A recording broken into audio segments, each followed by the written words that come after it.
Right, so hello and welcome back to Books and Things, and welcome to another video. And today I want to tell you about some really interesting works of non-fiction history about Victorian Britain, but with a slight twist to this video because I read all of these books for a very specific reason.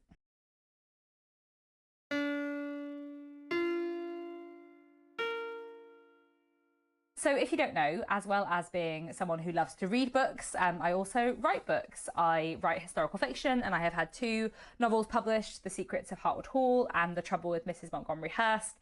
And in exciting news, I have a new book coming out later this year, quite a lot later this year, but I'm very excited about it. I will soon be able to tell you lots about it, including its title and potentially show you its cover. We're like very nearly there on the cover, and I'm excited to tell you all about the plot and the characters, etc., and all that stuff. But in the meantime, I thought what might be fun, as I am nearly ready to tell you everything about my book, would be if I tease the novel by showing you some of the books I have read for research. So I'm going to tell you today about a bunch of books, non-fiction history books that are really interesting in terms of looking at certain aspects of 19th century Britain, mostly. Some of these books go beyond that in scope, but there are sections about 19th century Britain. I used all of these books in my research for my novel, but I'm not going to tell you what the novel is about, but I feel like you will be able to guess certain things about the novel from the books that I read for my research. So basically I thought this might be quite like a fun puzzle for you to work out certain things about my book, but also it's just a good excuse for me to tell you about some great non-fiction books. Some of these books I did speak about on my channel as and when I read them, but for a lot of them I didn't. I don't always read books cover to cover when I'm reading them for historical research, and I wouldn't, for example, include in a monthly wrap-up a book that I haven't read cover to cover. Sometimes when I'm doing historical research I will read a book cover to cover, but other times I will just read the introduction and then specific chapters, or I will sort of skim bits looking for the information I'm after, or I will be looking through for certain sections. So I'm not reading in the same way as when I read fiction. There are a few of these books that I did read cover to cover, every word, in the same way that I would read fiction, but for a lot of these books I didn't. But I do think they're all interesting books that may interest you, so I thought I would speak about them. These are by no means all the things I have read for research for this book. I've been working on my new novel for 2.5 years, on and off, and I have read many things for research. I'm not really going to talk about primary sources today, although a couple of the books I have to mention are source books. I'm mostly just going to talk about secondary sources, you know, modern non-fiction talking about the past, and these just happen to be all the books that I own.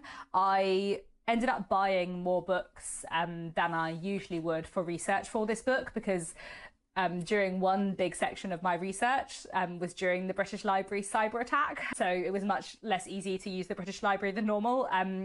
The British Library is now back up and running in full power, which is very nice. And I have been using it a lot the last few months, but certainly in like some of the early stages of my research, I ended up acquiring more books than I usually would. So I thought I would show you the books that I own that I have used for research for my book. And then if you want to guess in the comments some things about my book, or at least like the subgenre of historical fiction that it is, then that might be fun. I have also been filming a historical research vlog as I go over the past 2.5 years, which I guess will come out at some point later in the year. So in that video, I guess I have been speaking about like what specific detail some of these books have given me, but in this video I'm just going to talk about them like as books generally. Okay, this has been a ridiculously long introduction, so let me get into the books. First book I wanted to mention is this. This is The A to Z of Victorian Crime by many people. Neil R.A. Bell, Trevor N. Bond, Kate Clark, and M.W. Aldridge. So this is what it says on the tin. It is The A to Z of Victorian Crime. It is a true crime non-fiction history book about Victorian crime that goes through various people and places and events, letter by letter, giving you a picture of crime in Victorian Britain, and it's really, really interesting. It's very grim. Certain bits of it are very grim. I don't read any like modern true crime, but I do read some historical true crime, and even when something happened like 150 years ago, it can still be very shocking. But I did find this really, really interesting and really useful, and as you can see, I've got lots of tabs through it. Not that many tabs in comparison to some of the books we'll come to later, but this was a really interesting read, and it's also in sort of like bite-sized chunks. None of the like articles, I guess you'd call them, are more than like a few pages, which I think makes it really digestible, which especially when some of it is quite grim is very helpful. So yes, I would highly recommend this very interesting non-fiction book. Then next I have The Invention of Murder by Judith Flanders. The subtitle of this is How the Victorians Revelled in Death and Detection and Created Modern Crime. So this book is about kind of how murder was perceived in the Victorian period and how fiction and journalism kind of were used to establish the way we think about murder in the modern day, and how that began in the Victorian period. And it talks about sort of both real crime and also how crime sort of captured the popular imagination. I found this to be a really interesting read. I haven't tabbed up too much in it, as you can see. I read this like quite near the end of my research process, and by the time I got to this book I was like, I feel like I know all this stuff already. Like there comes a point in your research where you read a book and you're like, oh yes, I know these things, I've read about them in other books, and you know you're ready to like move on to the next stage of your research. And I read this book at that stage of the research, so I feel like if I had read this book at a different point, or if you were to pick up this book, you might get more out of it. But I think reading this book after lots of other books on a similar theme, I felt like I knew some of it already. But it is a really interesting read. And I think especially if you're interested in like popular conception of crime and the history of that, it's very, very interesting. Judith Flanders is a great writer. I've read a few other of her books about the Victorian period. I've got The Victorian House, I think, on my shelf behind me. Yes, The Victorian House, which is really interesting. And yeah, I definitely recommend her work. The next book I wanted to recommend is The Great British Bobby by Clive Elmsley. This is a history of British policing from the 18th century to the present. It's a really, really interesting book. I didn't read the whole book cover to cover. I read from the 18th century to like the beginning of the 20th century. I haven't read the sort of moderner half of this book, but I found the first half really, really useful for my research, and it's a really interesting book looking at the development of the police force in Britain, which is something that I find really interesting. You know, in the Victorian period, the police are still like quite new, like as a formal institution. The police are still a really new thing, which I think, especially if you're someone who loves Victorian literature like I do, like it explains quite a lot of the attitude toward the police and towards detectives. You know, if you think about the way Mr. Bucket is treated in Bleak House, that's because when Bleak House was written, the idea of a police detective is really, really new. So Bleak House was published in 1852, and the first detective branch was set up in London in 1842. So there had only been detectives in existence for 10 years when Bleak House was published. And I feel like that explains so much of like the mystery around Mr. Bucket. And the other thing that's really interesting about the history of Victorian policing is that Victorian policing was really envisaged as a preventative measure.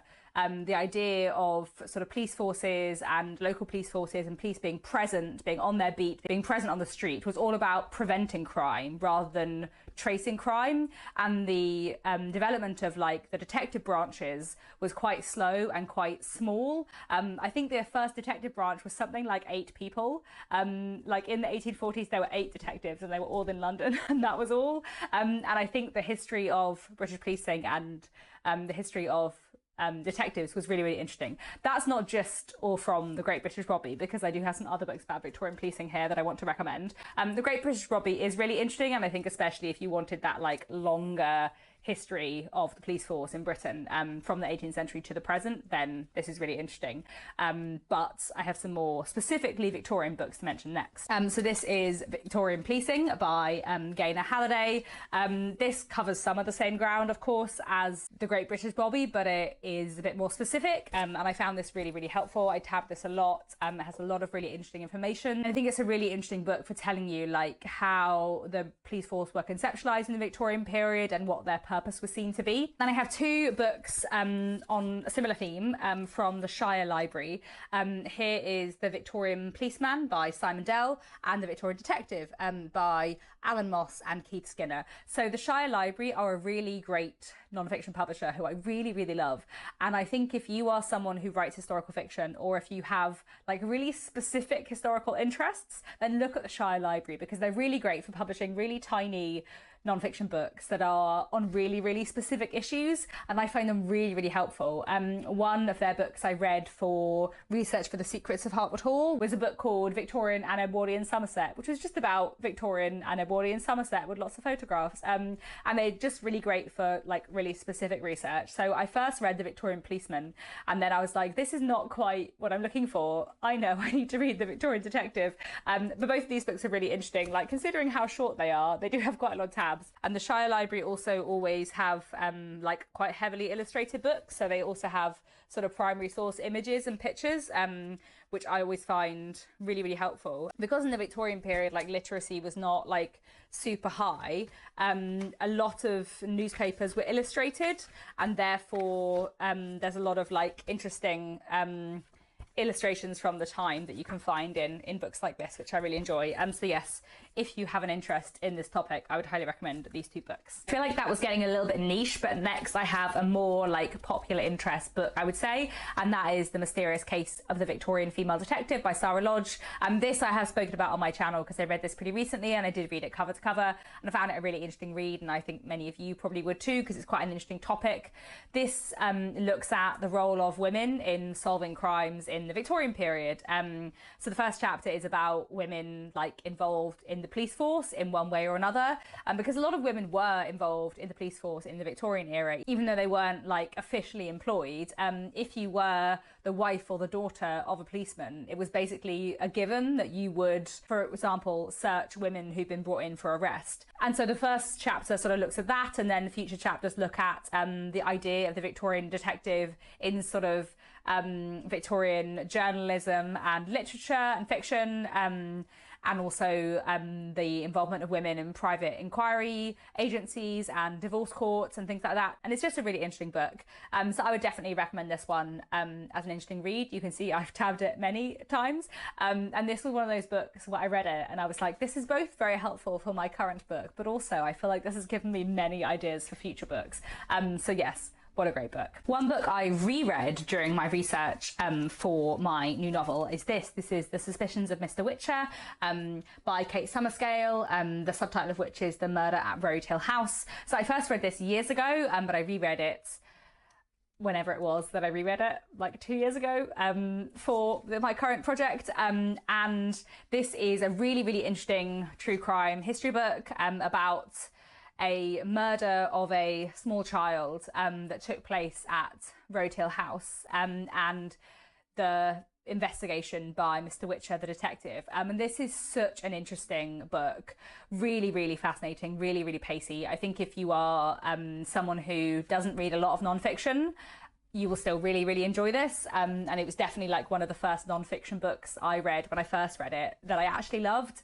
I think it's really, really fascinating and tells you a lot about the Victorian period and the things the Victorians weren't willing to speak about as well. This murder had a really like big hold on the popular imagination in the Victorian period, partly because it was a murder of a child, but also because the family themselves came under a lot of suspicion. The sort of dismantling of Victorian ideals of domesticity is something that's really, really interesting in this book. This is just a fantastic book and one that I really, really recommend. And if you like The Suspicions of Mr. Witcher, because I know this is a very popular book, I would also really, really recommend to you The Mystery of the Parsi Lawyer by Shravani Basu, which I think gets mentioned less, and I just thought was incredible. I read this pretty recently and I did talk about it on my channel because I thought it had a very broad appeal, but I found this to be a really fascinating, riveting, eye-opening work of non-fiction history, and I think it's one that will really appeal to you if you like books like The Suspicions of Mr. Witcher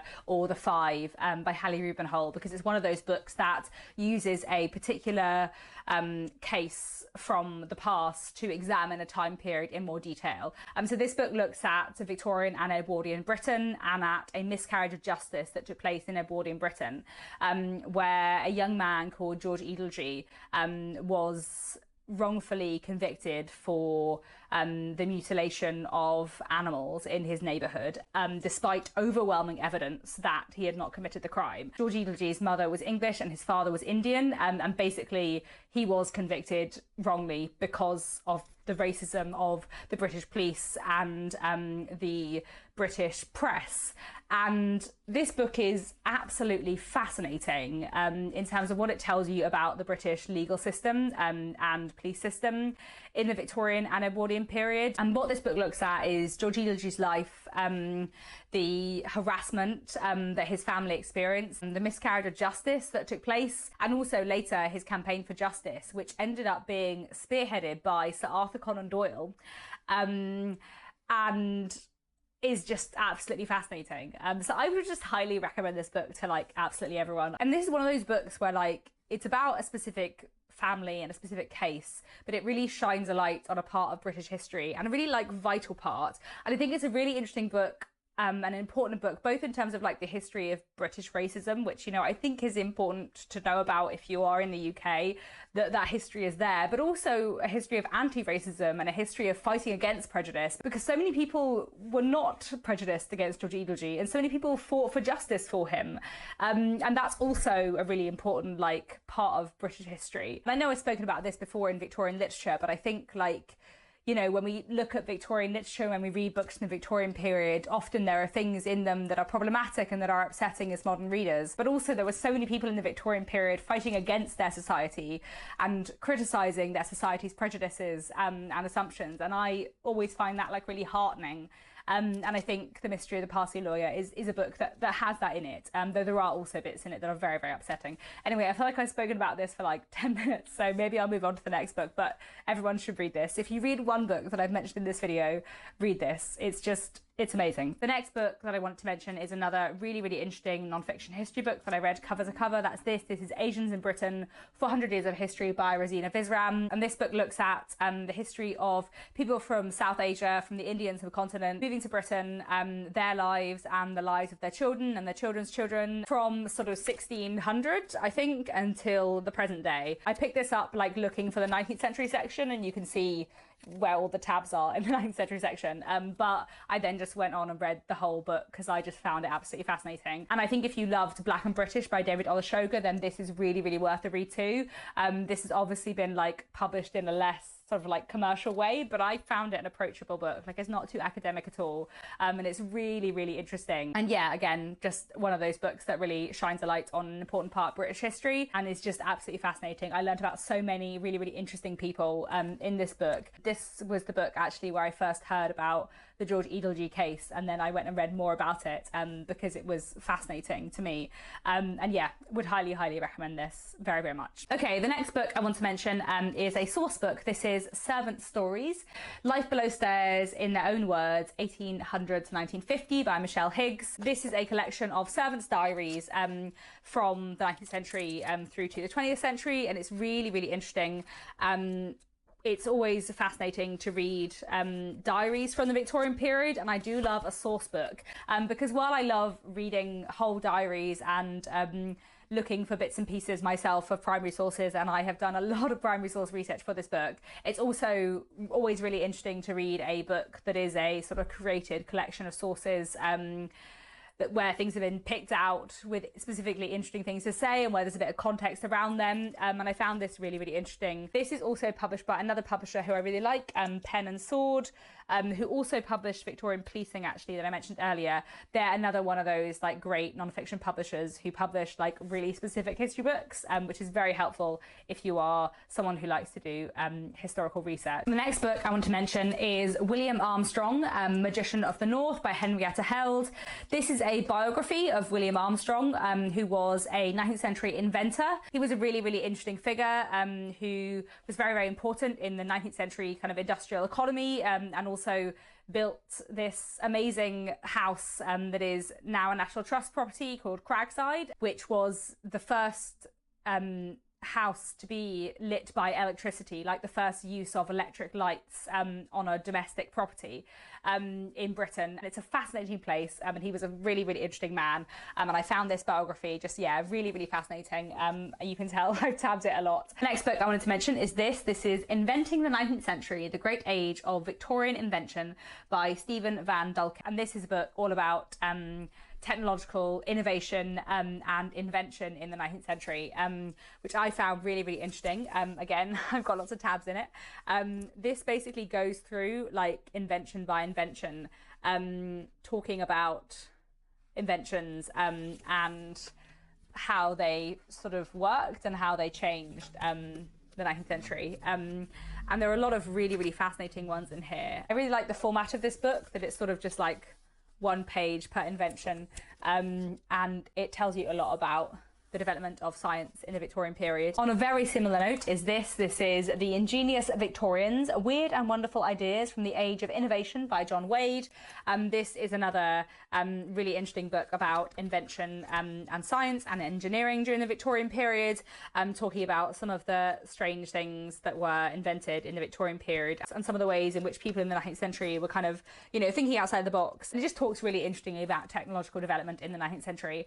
In general, technological development in the 19th century is something that I find really, really interesting. And I think especially as a 21st century person, it's really fascinating because the Victorians lived in a time of like rapid technological change in engineering and electricity, and we now live in a time of very, very rapid technological change, though in a sort of different sphere. And you know, there was so much concern in the 19th century about how technology and using technology and becoming increasingly reliant on technology was going to change people and was going to change how humanity worked. And I think we still have a lot of those concerns today, and that's always something I find like very relatable and interesting in Victorian literature. So yeah, this was a really interesting read. And then here I have another source book. This is Victorian Science and Engineering Portrayed in the Illustrated London News by Kenneth Chu and Anthony Wilson. So this is a book of articles from the Illustrated London News, which was a Victorian paper that also had illustrations. And this was really, really interesting and talks a lot about, engineering and science in the Victorian period with interesting primary sources. As I mentioned earlier, I always find a source book really interesting. And I feel like there's a lot you can learn from a source book, and sometimes it will like guide you to specific things that you might not have like found with your own primary source research. So yeah, this was another really interesting read. Okay, is this the most niche book in this video? Possibly.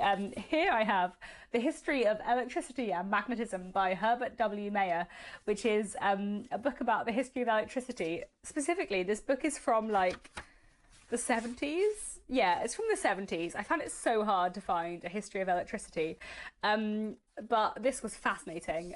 You can see that I've tabbed it a lot. I learned so much about this in terms of the development of electricity and science and technology in the 19th century and beyond. You know, this is not just about the 19th century, but I found it a really, really interesting read. I bought this like secondhand online. It's not very easy to get hold of, and I feel like hardly anyone is going to be interested in reading this. But personally, was very interesting and useful book. So there we go. Okay, I have two more books to talk about. They are on a theme. The first one is A Victorian Christmas, published by Pitkin. I don't think this has a specific author, but this is a short book about Christmas in the Victorian period, which, considering how tiny it is, was actually very useful and has lots of interesting things about Victorian Christmas traditions. And songs and decorations and all of that kind of thing. If you're interested in Christmas in the Victorian period, I'd probably more recommend Victorian Christmas by Lucinda Hawksley, who is an ancestor of Dickens, I think. And she's also written a book about Dickens and Christmas, which I've read and which is interesting too. But this is a non-fiction book that is a kind of mixture of like information about Christmas in the Victorian period and like more interactive stuff. So there are recipes and there are like decoration suggestions and things like that. It's also just like, you know, one of those non-fiction books that is quite sort of gifty and nicely done. There are sort of quotes from Victorian Christmas stories and things like that. But I found this really interesting and useful, and there was a lot in it that I really liked. I think it was in this book that I learned about my absolute favourite Victorian parlour game. Should I tell you about my favourite Victorian Christmas parlour game? You get a bowl and you fill it with raisins, and then you fill the bowl with brandy, and then you set fire to the brandy, and then the game is that you have to plunge your fingers into the burning brandy and get the raisins out, and the more raisins you get without burning yourself, the more likely you are to win. And that was a Victorian Christmas parlour game for all the family called Snapdragon. The Victorians were mad. Okay, there we go. Those are a bunch of interesting books that look at 19th century Britain and beyond, and that I used in research for my next book. I feel like you may be able to tell some things about my next book from the books that I read for my research. I feel like in the first half of the video, you'd probably be like, yeah, I think I know what Katie's written. And then the second half of the video, who knows? Some of these books influence like a lot more of the novel than others, but they have all been really useful and really interesting books. I would say that for the general reader who is not like doing historical research and is just looking for an interesting non-fiction history book, the 5 books I would recommend the most would be The Suspicions of Mr. Witcher by Kate Summerscale, The Mystery of the Parsi Lawyer by Shravani Basu, The A to Z of Victorian Crime by multiple authors, The Mysterious Case of the Victorian Female Detective by Sarah Lodge, and Asians in Britain, 400 Years of History by Rosina Visram. All 5 of those are fantastic books that I would just generally recommend if you are interested in 9th century British history. I mean, obviously, like, this book goes way beyond the Victorian period, and this book is more about the Edwardian period, but, you know, anyway. 5 great books, and all of these books were really, really interesting. There we go. Do let me know down in the comments if you've read any of these books, if you've come across any of these books, what you thought of them, and also if you have any recommendations for non-fiction books about 19th century Britain or about the 19th century in general, because I would like to read even more. I was thinking, especially as I read that Sarah Lodge book, which definitely like sparked lots of new book ideas in me. I was thinking that I should in general read more non-fiction about the 19th century, like just for pleasure, not for research, because I feel like it will just give me ideas, which is always exciting. Also, do let me know down in the comments if you have any theories or guesses for what my next novel is about. And I guess I will tell you about it very soon. Hopefully, like in the next couple of weeks, I will have more information to share, and I'm very, very excited about it. I've been working on it for ages, and I'm really proud of it. I think maybe it's good. Thank you very much for watching this slightly random idea of mine, and I'll be back very soon with another bookish video.